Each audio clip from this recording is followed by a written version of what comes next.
Esto es Cabildeo Digital.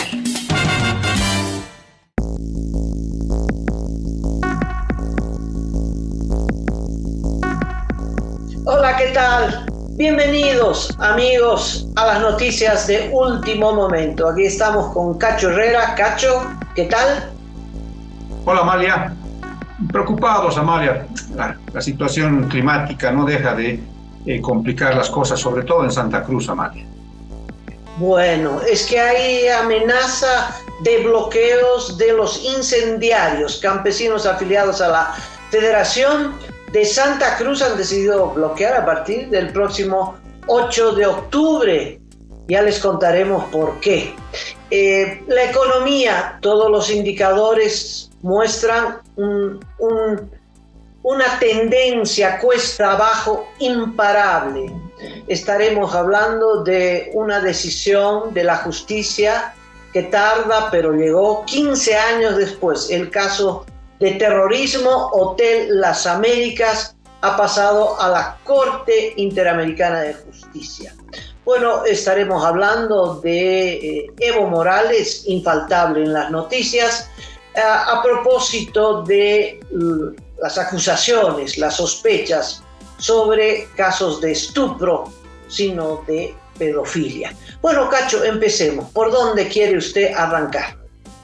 Quizás por esto último que mencionas, Amalia, el caso de Evo Morales y todas estas aristas que tiene, la situación es la siguiente. Después del pronunciamiento del Grupo de Puebla, las cosas han bajado de tono.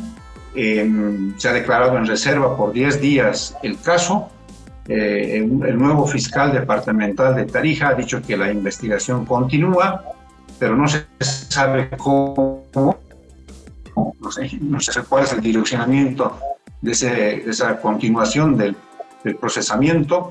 No hay una nueva orden de aprehensión, porque la que emitió la ex fiscal Sandra Gutiérrez quedó anulada, pero no se sabe si se está tramitando otra, si va a haber una segunda orden de aprehensión. Evo Morales insiste cada vez que aparece en redes o en su programa dominical que el caso está cerrado, y quizás lo novedoso es lo que esta mañana ha dicho en su programa en Radio Causachuncoca. Dijo dos elementos. El primero es que Iván Manolo lo está buscando, había pedido reunirse con él y le había mandado algunos mensajes con algunos emisarios diciendo que incluso estaría dispuesto a reunirse con él en Venezuela. Entonces, Evo Morales, con lo a veces insidioso que es, ¿no?, quiso hacer ver mal esta mañana a Iván Manolo diciendo me está buscando después de que me anda acusando, me anda atacando. Y el segundo elemento que ha mencionado Evo Morales es que hay un desplazamiento de militares hacia el Chapare, que según él, por información que le proveen sus bases, estarían desplazándose unas 50 camionetas por Colomi, que es la parte más occidental de ingreso hacia el trópico de Cochabamba. Entonces pidió que todo el mundo ahí en su territorio esté alerta, que manden cualquier información sobre este desplazamiento aparentemente de militares a Mali. Existe un informe de inteligencia que es la base de la acusación contra Evo Morales sobre estos casos de estupro, o si son menores de 14 podría ser hasta violación. ¿Sabes algo de este estudio? ¿Es ordenado por el actual gobierno o viene de antes? Aparentemente, Amalia, es un último informe que se ha elaborado por parte, me imagino, de algún grupo de inteligencia de la policía boliviana, porque es lo que señala en una entrevista que hace Sandra Gutiérrez con CNN. Y lo mismo ha señalado la diputada Campero, entrevistada por nuestro colega Carlos Valverde en Santa Cruz. Parece que esta es la pieza principal de esta investigación que da cuenta de la tipificación como estupro y trata y tráfico. Incluso mencionan que en un momento el principal delito por el que se quería acusar a Evo Morales era trata y tráfico, trata de menores, pero luego cambiaron la tipificación de estupro precisamente por los aportes de este informe de inteligencia. No se conoce, Amalia, o sea, el contenido de este informe, y como ha entrado en reserva, la investigación va a ser un poquito más complicada para el periodismo, pero a veces siempre hay formas de acceder a este tipo de documentación. Es extrañísimo, ¿no, Cacho? Porque cuando entra en acción el equipo de inteligencia de la policía o del ejército, son asuntos de seguridad nacional, posiblemente investigación sobre clanes del narcotráfico, en fin, no un delito penal común y corriente como es el estupro, ¿no? Evo Morales está acusado de un delito penal vergonzoso, doloroso, uno de los más horribles porque afecta a la niñez y adolescencia, pero no amerita una investigación de un equipo de inteligencia de la policía. Eso lo puede hacer la fiscalía, es tarea de la fiscalía, ¿no? En materia de investigación con la policía del distrito. Bueno, en fin, si es en este gobierno, es que es una instrucción, es una investigación que viene desde el despacho que estuvo a cargo de Iván Manolo, como tú lo llamas, ¿no? Eso claro, queda claro que hay una intencionalidad política, de eso no hay duda. Yo creo que Evo Morales no se libra, si trancen, atenúen, este tema está sobre la mesa. Este tema, porque no es un caso, hay un caso comprobado, el de Yacuiba es evidente porque lamentablemente la prueba del delito es una bebé, que a estas alturas ya está entrando a la adolescencia, ¿no? Porque 8 años se calcula que tendría la... ¿no? 8 años, porque si la bebé nació cuando la niña tenía 15 años, imagínate. Bueno, pero no es el único caso, Evo Morales, además de este tema, yo creo que hay un tema también tremendo, que es violación de derechos humanos, la matanza de 3 personas en el Hotel Las Américas, estamos hablando de abril del 2009, han pasado 15 años, Cacho, este tema estaba sepultado y bueno, los muertos vuelven a aparecer, los muertos no perdonan, y menos las mamás de los muertos, que son las personas que han reactivado este caso, que se han movido ante la Comisión de Derechos Humanos de la OEA, que es un organismo independiente a quienes dirigen la OEA, y ahora hay una resolución de esta comisión enviando el caso a la Corte Interamericana de Derechos Humanos, que es una corte en todas las de la ley. Esta corte procesa al Estado boliviano, pero en base a esta acusación que viste el Estado boliviano, no tiene nombre y apellido, pero en base a esta acusación todo apuntará para un proceso local contra Evo Morales, porque Evo Morales salió, viste, todo orgulloso desde Venezuela, abrazado por Chávez, que pensaba que era su indio, él decía, es mi indio, ¿no? Entonces lo abrazaba, ¿no? Lo protegía, y desde allá dijo, he dejado las órdenes clarísimas al vicepresidente para hacer este operativo. Y se hizo el operativo, un operativo que pretextaba un ataque a presuntos terroristas, cuyo objetivo era político, acabar con la dirigencia cruceña y del Oriente en general, porque estaba en abierta pelea con la llamada Media Luna de entonces, que era la resistencia de gobernadores que no eran del MAS, y que Evo Morales quería, por teoría, sugerencia y política implementada por Álvaro García Linera, tenía que acabar con ellos para tomar el poder absoluto en el país, y eso hicieron, efectivamente eso hicieron. Después vino la detención de el gobernador de Pando, te recordarás, no sé si antes o después, pero era el periodo en el que acabaron con la media luna, y el pretexto fue que había un grupo terrorista que quería tomar a la mala el poder en Bolivia, que quería apoyar el separatismo, en fin, cuando ellos mismos trajeron, todo indica eso, trajeron a Rocha al país para armar este pretexto, y después liquidan a Rocha para acallarlo, ¿no? Esta matanza hoy cobra importancia política, de lucha además por los derechos humanos, porque no hay ejecuciones extrajudiciales en la Constitución. Así es, Amalia. Me llamó muchísimo la atención del informe que hace la Comisión de Derechos Humanos, ya derivando el caso a la Corte Interamericana de Derechos Humanos, que el Estado boliviano, vale decir los gobiernos de Evo Morales en su momento y el de Luis Arce en la actualidad, pidieron 7 prórrogas para no cumplir las recomendaciones de la Comisión Interamericana de Derechos Humanos. Y estaban tramitando una 8ª prórroga. Es como decir, vamos a cumplir, pero denos un poquito más de tiempo, ¿no? Y fueron así pasando los años, desde que se tramitó esto a nivel de la Comisión de Derechos Humanos. Entre esas recomendaciones estaba enjuiciar, procesar penalmente a los autores intelectuales y materiales del acribillamiento de Rosa y 2 de sus compañeros, y la violación de derechos humanos a Mario Tadic y a Evo Tuazó.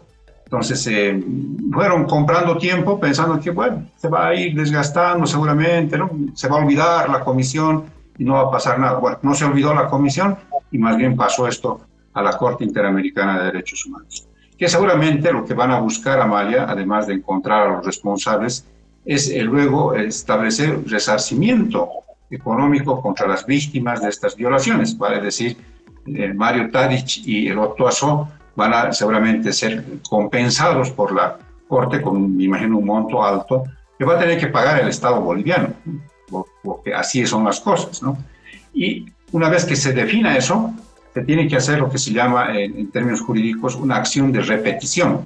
Vale decir, tienen que incautar todos los bienes que tengan los culpables, empezando por Evo Morales, Álvaro García Linera, los ministros, los comandantes de la policía de ese momento, y con sus bienes tienen que resarcir luego lo que gaste el Estado boliviano en esta compensación económica a las víctimas de estas violaciones. Pero para eso tienen que definir quiénes son los culpables, ¿no? Y claro, o sea, han ido pidiendo prórroga y prórroga para efectivamente no cumplir y que nunca aparezcan los nombres de los grandes jerarcas de ese momento que ordenaron esta masacre en el Hotel Las Américas. Pero como todo a veces llega a su final, se les acabó el discurso y ahora hay que esperar la tramitación de un juicio internacional del Estado boliviano por violación a los derechos humanos de estas personas, Amalia. Lo que exige la Comisión es que en Bolivia se procese a los culpables. Ese es el primer punto. Y ninguna compensación va a eliminar esta obligación. El Estado boliviano tiene que encontrar a los responsables de esa matanza. Bueno, desde el 2018, el que debía hacer esta tarea es el fiscal general Juan Lanchipa, porque la investigación empieza en la fiscalía. No necesita mayor instrucción, es decir, no necesita que el presidente Arce Catacora lo llame y le diga, muchacho, hay esta orden. No, él se da por notificado y tiene que abrir, y no lo hizo. Hay una entrevista que hizo Herbol a Jerjes Justiniano. ¿Te acuerdas quién es Jerjes Justiniano, Cacho? Sí, ese fue fugazmente ministro de la presidencia en el gobierno transitorio de Yanine Áñez. Exactamente. Bueno, Herbol lo entrevista y él dice algo muy interesante. Dice, Lanchipa, en una reunión que tuvimos, lo visitaron, Jerjes Justiniano y otros ministros, lo visitaron y Lanchipa les dijo, la Fiscalía, el Ministerio Público se pone a las órdenes del gobierno de Janine Áñez, lo que necesiten, muchachos. Es decir, la Anchipa no, siempre fue un servil a los gobiernos de turno.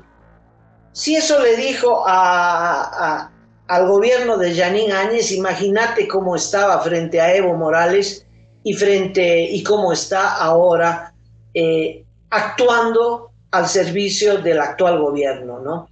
Y la prueba, dice Jerjes Justiniano, de este servilismo, ¿no? Porque allí le dijeron, nosotros no pensamos destituirte ni nada, porque vamos a cumplir todas las normas constitucionales. Pero al margen de eso, pues la Anchipa se puso a sus órdenes y cumplió las órdenes. Te recordarás que detuvieron a Carlos Romero, que era el saliente ministro de gobierno, lo detuvieron. Había orden de aprehensión contra Juan Ramón Quintana y había investigación contra Evo Morales. Inclusive una orden de aprehensión que después se eliminó. Entonces, eso es lo que es la Fiscalía General, eso es lo que es Juan Anchipa, es una pena. Y por eso esta actuación, ¿no?, ambivalente de liberar inmediatamente a Evo Morales a pesar de las instrucciones que tiene del Ministerio de Justicia o de Injusticia del actual gobierno. Es decir, él estará donde calienta el sol. Esa es una pena. Y por esta actuación y en función de esta declaración, Juan Anchipa amerita ser procesado también. Sí, tiene que haber una investigación seria, me imagino que a nivel de la Asamblea Legislativa Plurinacional, quizás no en este periodo, se está acabando ya, quizás en un siguiente periodo se necesite, por la salud del Ministerio Público, de la institucionalidad, porque debe ser el mecanismo represor ya consolidado desde el régimen de Evo Morales para la persecución política a líderes políticos, dirigentes sindicales, activistas sociales. El Ministerio Público se convirtió en una suerte de grupo paragubernamental de persecución a los opositores. Eso fue, nunca buscan justicia, no, es eso, pero además es una especie de gran centro de extorsión, ¿no? O sea, ¿quieres tal cosa? Pones tanto. ¿No quieres ir a la cárcel? Pones tanto, ¿no? Entonces yo creo que ahí se necesita una especie de una transformación profunda, ¿no? El nuevo gobierno, yo creo que una de sus principales tareas tiene que ser la transformación estructural del Ministerio Público, empezando del fiscal general y terminando en el último fiscal de materia en el país.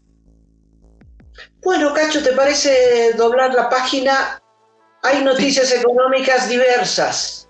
Uy, Amalia, está grave el asunto, grave. Bueno. Empecemos por lo grande. Hay un informe de una consultora internacional que mide, ¿no?, hace los ratings de cómo marcha la economía en muchísimos países. Y ha emitido un informe sobre Bolivia que no es nuevo, pero es lapidario. Sí, que prácticamente dice que estamos al borde de la quiebra, ¿no? Es una calificación de Standard & Poor's Global Ratings que dice que nuestra calificación sigue siendo C+, o sea, a punto del D, y con eso chao París. Entonces, esta calificación mantenida ha sido rechazada por el Ministerio de Economía. Dice que es injusto lo que está haciendo esta calificadora y más bien relieva que el gobierno está pagando puntualmente el servicio de la deuda externa, digamos, como para decir, desde afuera no nos critiquen porque a quienes nos estamos pagando es a los de afuera. Entonces, más o menos esa es la interpretación. Pero junto con esto, Mario, está lo que sucede en el país, en la economía familiar, en los bolsillos de cada persona, y la cosa está que arde. Ha subido todo. El kilo de carne, que en Santa Cruz no se vendió este fin de semana, pero el pollo, el cerdo, la res en todos los mercados del país ha subido tremendamente. Ha subido el litro de aceite, porque los aceiteros no están mandando el producto, porque dicen que les fue mal en la campaña de invierno. Está subiendo la arroba de arroz, ya no se compra por quintales, ahora es por arroba. Y esa arroba ahora cuesta más o menos un 20-30% más de su precio original a principios de este año. Y finalmente ha salido el último dato de la inflación en septiembre, que es menor a la de agosto, 0,8%, pero el acumulado es lo complicado, porque hemos llegado a 5,53% en estos primeros 9 meses, cuando lo presupuestado era 3,6%. Y los economistas como Luis Fernando Romero, presidente del Colegio de Economistas de Tarija, dice que vamos a duplicar lo previsto a principio de año. Vamos a estar incluso bordeando el 7%. Imagínate, tremenda crecida de la inflación y tremenda caída del crecimiento económico. Otro analista muy, muy reconocido en el país, Gonzalo Chávez, insiste en una nota, una columna que publica hoy en Cabildeo, en Datápolis y en otros medios de comunicación, que estamos cerca de la estanflación.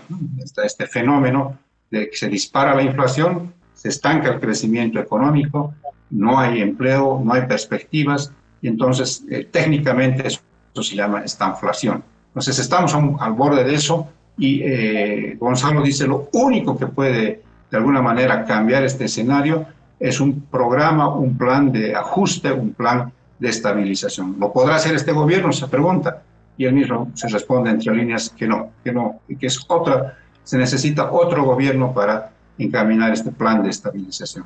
Las cosas están muy complicadas, se nos viene fin de año, Amalia, vamos a terminar en semanas más el mes de octubre, ya se empieza a notar el clima navideño. Va a ser triste porque los recursos ya no alcanzan, las cosas se van a complicar hacia fin de año, la incertidumbre de lo que ocurra el próximo año también nos va a acompañar pasando del 2024 al 2025.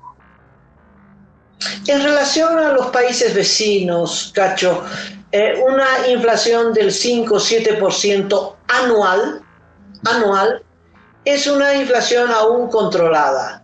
No llegamos a los 2 dígitos. Para poner las cosas en contexto, Argentina, que está en un plan de ajuste muy severo, no está pudiendo bajar del 4% mensual.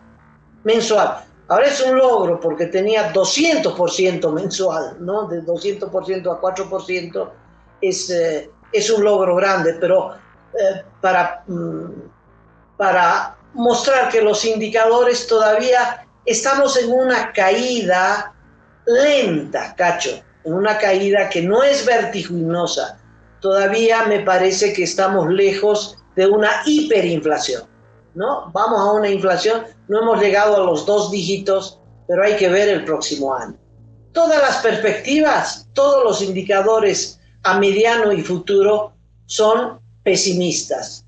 No hay luz al final del túnel, una luz que diga, ¿saben qué? No vamos a vivir del gas, se acabó el gas, no podemos vivir del litio porque eso va a tomar mucho tiempo, si es que no vamos a vivir de la minería porque está estancada, de esto vamos a vivir. Aquí está la clave. Y en política inmediata, estas son las medidas. Primero, que el gobierno se ajuste los cinturones. No hay nada de eso. Te pongo un ejemplo que parece marginal. Bukele, El Salvador, tuvo esta política de acabar con el drama de la inseguridad. Lo hizo a la mala, pero lo hizo. ¿Cuál es el resultado? El incremento del turismo. ¿Sabes cuánto recibe ahora El Salvador por concepto de turismo? Turismo, porque ahora hay seguridad, ¿cómo decirte? Mejoró sus playas, ¿no? Tuvo toda una política de atracción de turismo, facilidades, eliminó visas, toda una política. No es que caen los turistas del cielo milagrosamente, no, hay una política de gobierno. 2.000 millones de dólares al año en turismo para El Salvador. Nadie puede creer. Si nosotros tuviéramos una política de turismo, por lo menos poner papel higiénico en los aeropuertos, Cacho, ¿no? Aire acondicionado en el aeropuerto de Santa Cruz, en fin, cosas básicas, ¿no? Podríamos salvar con el turismo tal vez, pero algo que se les ocurra, algo no se les ocurre, nada. Entonces, no hay luz al final del túnel. No estamos al borde del desbarajuste mañana, pero vamos al desbarajuste, al despeñadero, pero con toda seguridad. ¿Cuál es el freno a la inflación? El freno a la inflación es la poca capacidad de consumo, ¿no? Por eso están en huelga los carniceros y amenazan con huelga los vendedores de pollo también. ¿Por qué? Porque cuando sube el precio de la carne, tú que comprabas 2 kilos al mes, ahora compras 1. Más. No es que vas a pagar el incremento. Y lo mismo con el pollo. Sube el pollo, pues ya no compras pollo. Comprabas un pollo, ahora compras medio pollo. Entonces, ¿por qué? Porque tus ingresos tienen ese límite que impide que uno pueda seguir pagando indefinidamente los incrementos. No hay posibilidad, porque los ingresos son sumamente limitados. Y después me refiero a eso, Cacho. Solo para redondear lo que tú decías sobre llovido mojado, que sería una buena figura si es que no habrían los incendios, pero me refiero a lo siguiente. Además de los incendios hay sequía, Cacho, hay sequía. Y la sequía ha significado una cosecha pésima en la soya, pésima. Razón por la que las plantas de biodiesel no tendrán soya de materia prima, porque no hay soya ni para hacer aceite, que era lo que tú mencionabas. Pero lo más grave, no hay soya para la exportación.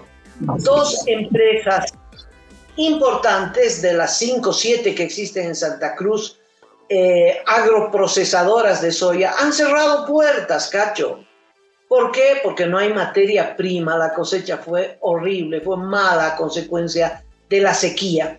Entonces, no solo tendremos una presión para el aumento de precios internos, pero disminuirán las exportaciones.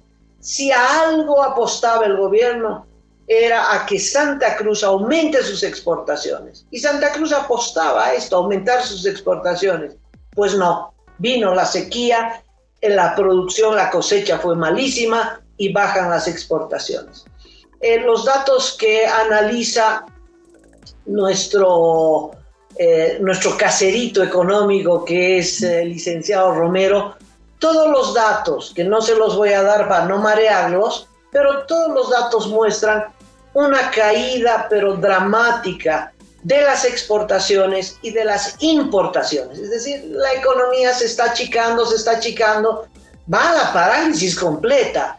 Las exportaciones caen a un ritmo menor que las importaciones. Las importaciones han caído dramáticamente y es por la falta de dólares. Tú no puedes importar si no hay dólares. Entonces los productos importados son los que más se están encareciendo y los que a la larga van a desaparecer, Cacho. Ese es un panorama horrible. ¿Quién es el loco que quiera ser presidente para la próxima gestión y arreglar este desbarajuste? Sinceramente hay que ser valiente para decir yo quiero. Bueno, a pesar de ese panorama, hay como, no sé, 20, 30 candidatos. Se habla que Tuto Quiroga lanza su candidatura el próximo 10 de octubre, Día de la Democracia, 42 años de democracia. ¿Será, Cacho? Y cambio de tema. Antes de ese aspecto político electoral, Amalia,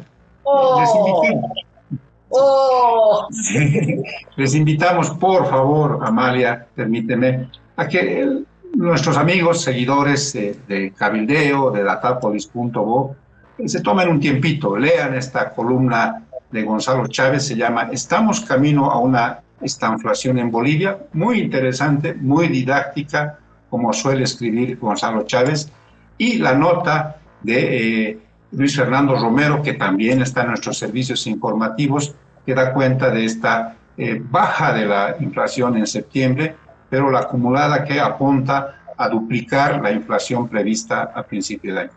Por favor, lean estas dos notas y ahí van a tener el panorama completo, como ha descrito Amalia, porque, amigos, Amalia dio en el clavo otra vez, y es el tema del turismo. Y yo lo único que puedo complementar es que en los acuerdos, en los últimos acuerdos del gobierno con el empresariado boliviano, se anunció, y lo hizo el propio presidente del país, que iba a instaurarse el gabinete de turismo. Acá el gabinete agropecuario, el gabinete social, gabinete de no sé qué, y va a haber un gabinete de turismo.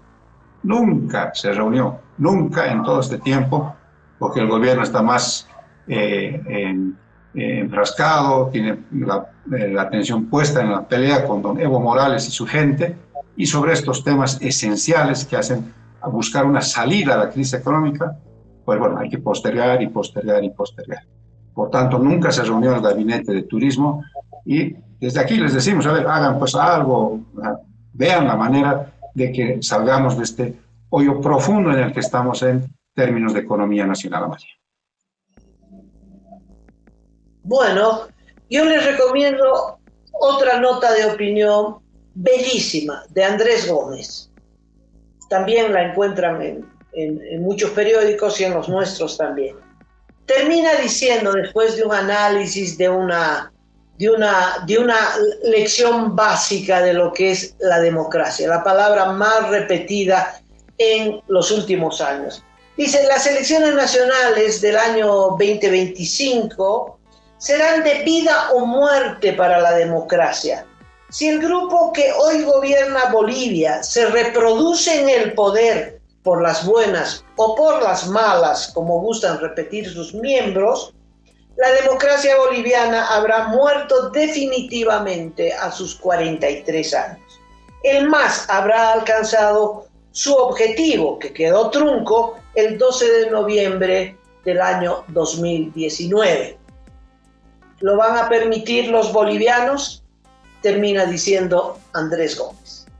Y yo espero que la respuesta sea contundente. Hay que ver, Amalia, yo creo que en este momento lo que se está jugando son una serie de acercamientos, encuentros, negociaciones, búsqueda de coincidencias, están en eso.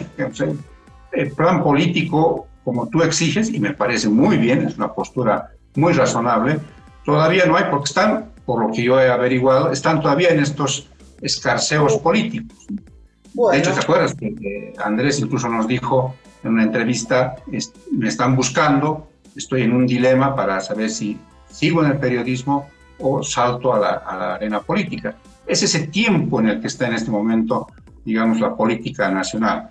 Pero, claro, no dejen pasar mucho, habría que pedirles, porque el país está realmente deteriorándose, está entrando en un momento muy complicado. Imagínate, Amalia, no cesan los incendios, la economía está siendo realmente, se está poniendo crítica, más de lo que estaba previsto, no hay empleo, la cosa, o sea, como tú dijiste hace un ratito, o sea, quien reciba este país va a tener que tener las agallas suficientes como para meter medidas realmente muy importantes que pongan fin a este descalabro económico, social, político, moral que existe en el país. Si el MAS recibe este país por las buenas o por las malas, es decir, con fraude, o ganando o con fraude o a la mala, no presentará soluciones, presentará bala, presentará represión, que esa ha sido la fórmula que la están aplicando en Venezuela y en Cuba. Cuba está atravesando la peor de las crisis imaginables, 65 años de revolución para soportar la hambruna más grande, y cómo responde el régimen de Cuba: a bala, con presos políticos, con persecución, y esa será la fórmula del MAS en el próximo gobierno, si es que Bolivia lo permite, si es que los bolivianos lo permiten. Cacho, quisiera mencionar un caso de corrupción, dar la vuelta a la página, punto y aparte, otro capítulo, ¿te parece bien? Sí.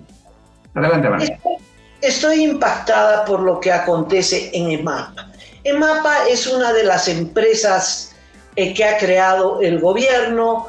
Se pensaba que era solo para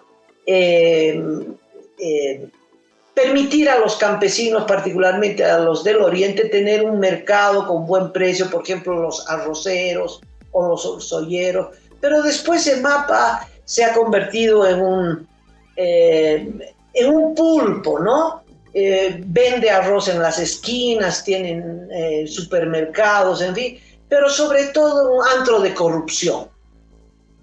Se ha descubierto por una investigación de transparencia que hay unos señores que resulta que han recibido unos depósitos millonarios en sus cuentas. No se ha profundizado para saber quiénes han hecho los depósitos, por qué negociados, en fin. Pero ha saltado que hay una investigación de unos señores que ganan 14.000 bolivianos, cacho, ¿no? 14.000 bolivianos, y que además de haber sido suspendidos porque están siendo investigados por corrupción, desde hace un año no van a trabajar, pero siguen percibiendo los 14.000 bolivianos. De todos los casos, lo que más me llamó la atención es que hay un señor que se llama, déjame ver, apellida Rojas, Walter Rojas, que fue funcionario de EMAPA desde el año 2021 hasta el año 24. Antes del 2021, ¿cuál es el currículum de este señor Walter Rojas? Fue alcalde de un pueblito que se llama Humala. Humala es el segundo pueblo más importante de la provincia Aroma del departamento de La Paz.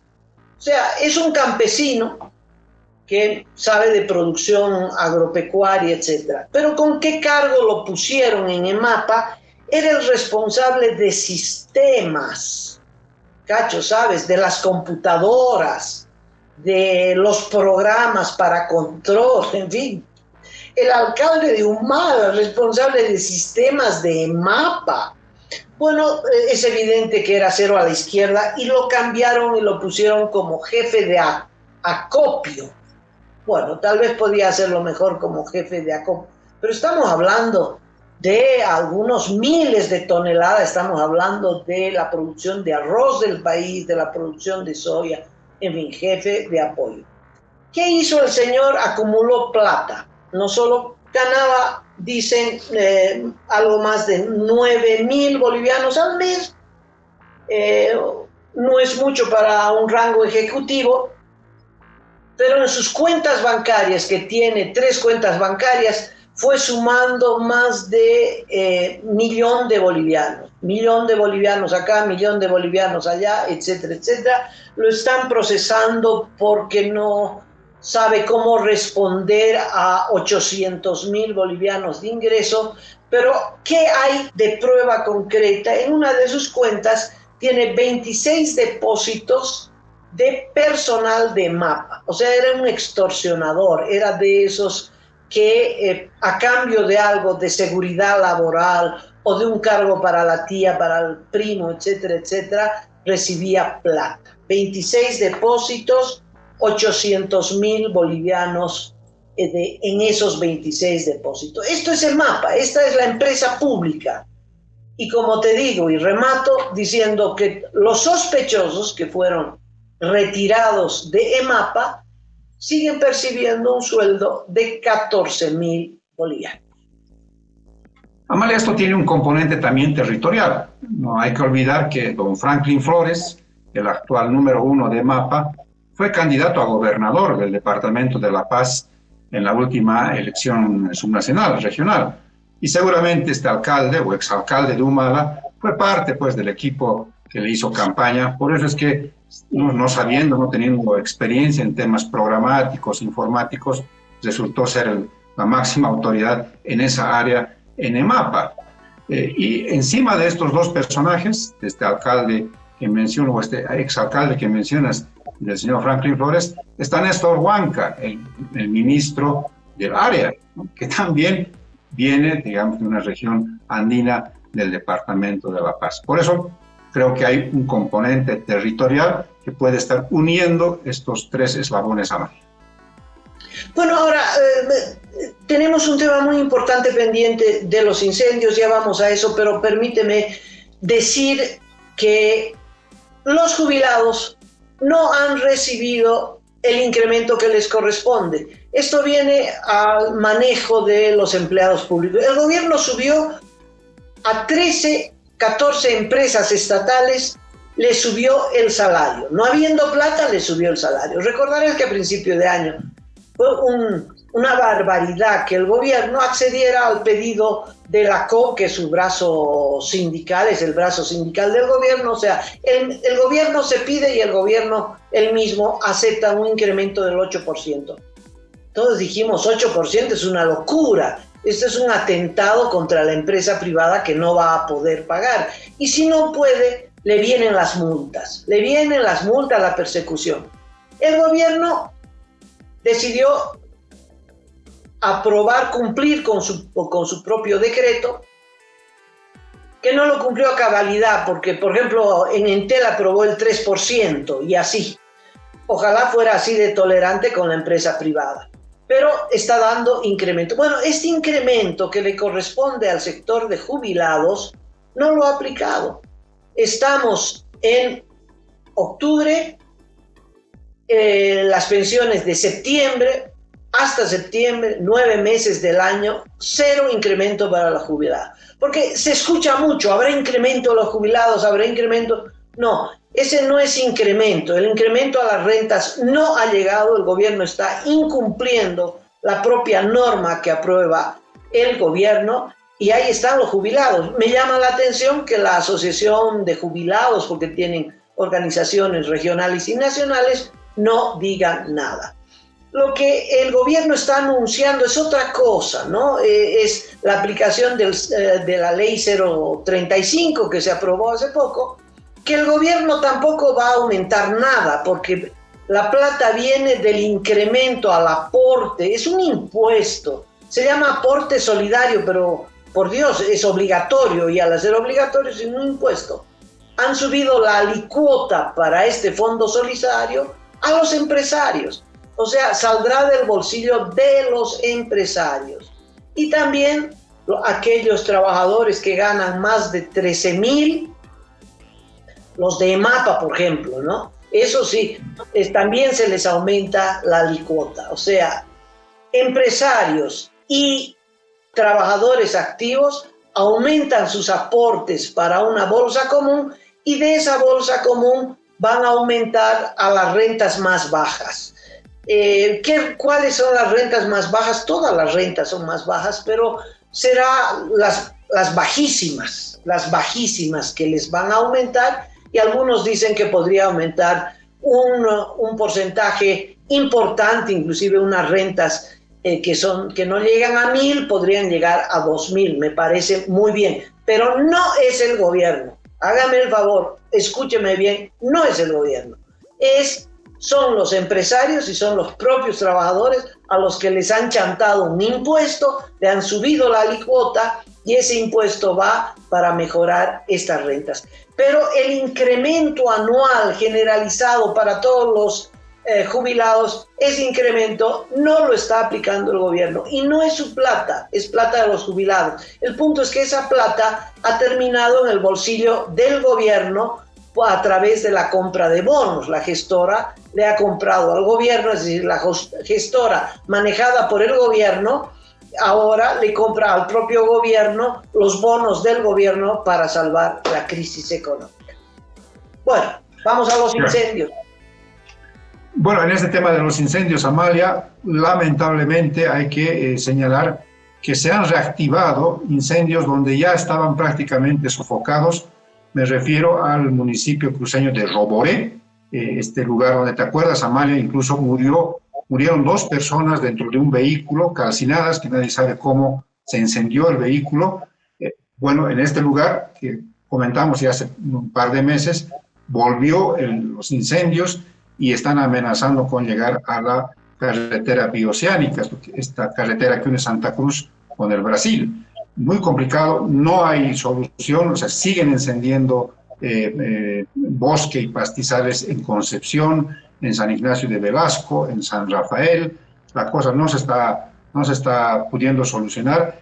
El ministro de Defensa ha anunciado la llegada de un nuevo avión cisterna para estas próximas horas. Han llegado otro contingente de bomberos forestales de Venezuela, pero nada. Y bueno, como gran solución, ha dicho don Edmundo Novillo, que Santa Cruz ahora es el cuartel general de la lucha contra el fuego, contra los incendios forestales. Pero siguen los incendios, no hay detenidos, no hay acción militar, policial sobre estas quemas que se están produciendo día tras día, y la humareda, la contaminación, es algo que ha vuelto con mucha fuerza a la capital cruceña. La tarde de este sábado y la noche fue tremendo.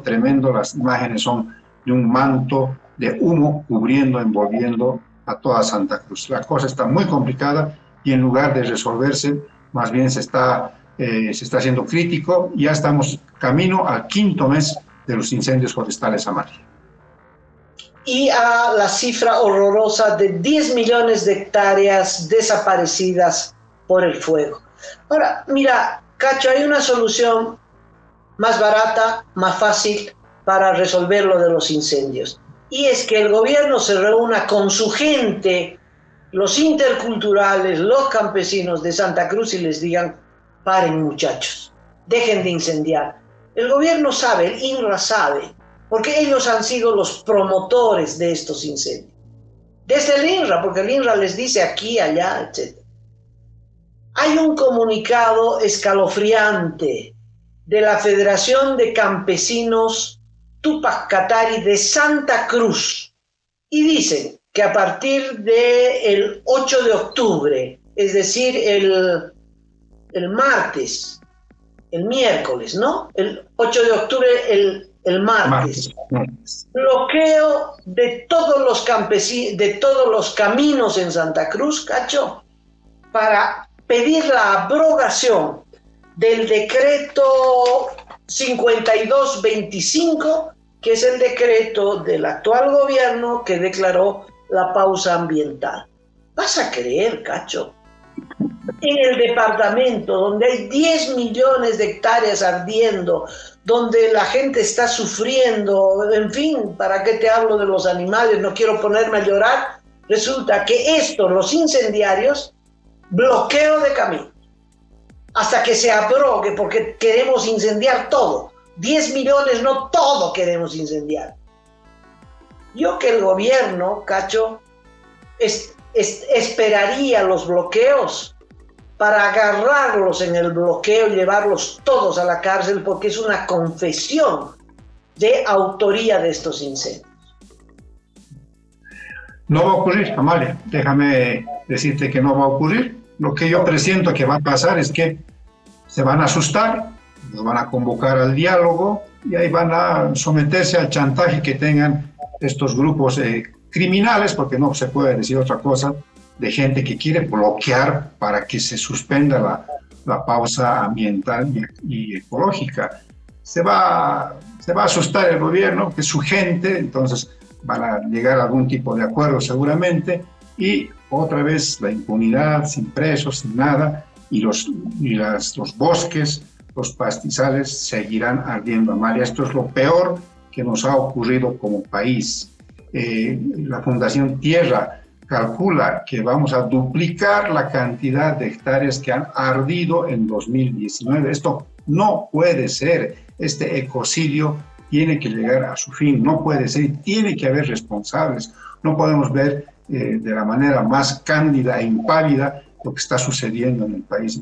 Nos cansamos nosotros, Amalia, de repetir esto del ecocidio, pero parece que nadie nos escucha y claro, mientras tanto arde, se quema la fauna, se quema la flora. No, esto es muy, muy grave, muy grave, Amalia. Cacho, y la hipocresía del gobierno, y termino con esto porque el ministro de Defensa, que es Santa Cruz la capital del operativo contra los incendios, no, Santa Cruz se ha convertido en la capital del operativo a favor de los incendios de la gente del MAS, protegidos por el MAS. Porque si no, las cárceles en Santa Cruz estarían llenas de incendiarios. No hay uno solo. Los únicos perseguidos, 10 caciques chiquitanos que han defendido sus tierras. ¿Quiénes los procesan? Los incendiarios, los interculturales. Toda la directiva tiene nombre, apellido, el gobierno sabe dónde están, dónde viven, no los tocan. Pero la fiscalía, que es el brazo represor del gobierno, admite la demanda de los interculturales y persiguen a los caciques chiquitanos. O sea, cuando yo escucho todo esto, vamos a alquilar, vamos a hacer que la capital del...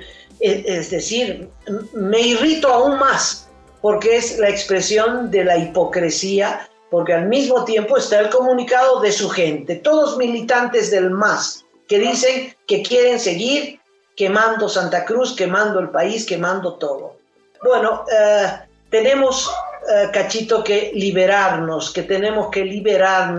de este mal que está sacudiendo al país. No solo el mal manejo del país, pero ese mal manejo que tiene un costo, y el costo son nuestros bosques, nuestra fauna, todo lo que se está perdiendo en esta ola de incendios. 10 millones de hectáreas es demasiado, Cacho. Yo creo que hasta ahí llegamos. Sí, Amalia, sí. Cerramos entonces nuestro programa con este pedido. Ojalá la cosa se mejore. Otra vez vamos a tener que acudir a San Pedro para que vuelva a llover y otra vez aplaque un poco los incendios en el país. Dicho todo esto, Amalia, deseo que tengas una buena semana y nos encontraremos en una próxima edición. Y me despido mirando el cielo azul, sí, se nota el cordón de humareda alrededor, pero cielo azul, parece que no va a llover, Cacho. Ni San Pedro se apiada de nosotros, lamentablemente. Bueno, Cacho, un abrazo. Feliz fin de semana para todos ustedes y será hasta la próxima.